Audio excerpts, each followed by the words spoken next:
Chloe.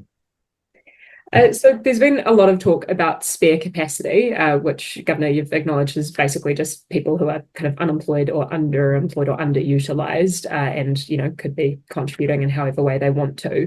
I guess I just wanted to get an explicit answer, whether that is, you know, a non-exhaustive list, but at least some very clear, tangible things that either fiscal or monetary policy could do to deal with that, what you call spare capacity.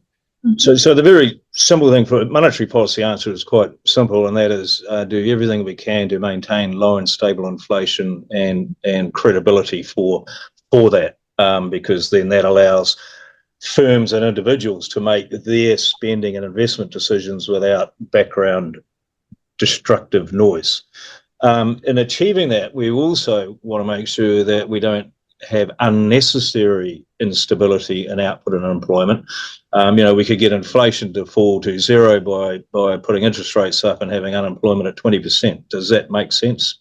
No. So there's always, you know, if in a perfect world where pricing is fully credible, inflation shocks can walk out, then you have a very low variability in the other sides, real output and employment.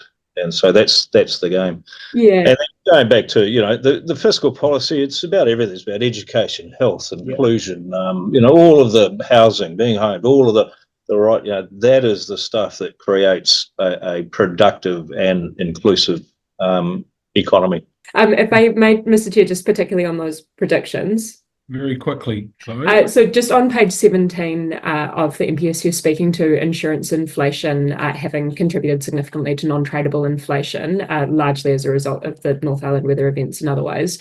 But you're saying that you expect the contribution to insurance inflation to wane over the coming year.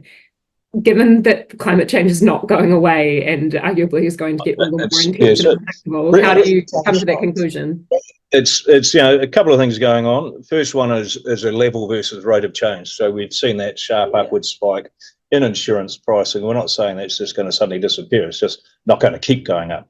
The second part is insurance pricing does evolve recency of events. You'll have a particular price for, I'm talking general insurance, when an event happens, the payout happens from the insurance companies, and then there is a bit of a scramble to refill the tin in the insurance. So you will see pricing move up until they are back into a capital position, and then it eases again. Now that's in a beautiful world of no ongoing shocks. And, you know, that is, you know, we have assumed no ongoing shocks. Yeah, we appreciate that. Thank you. Thank you.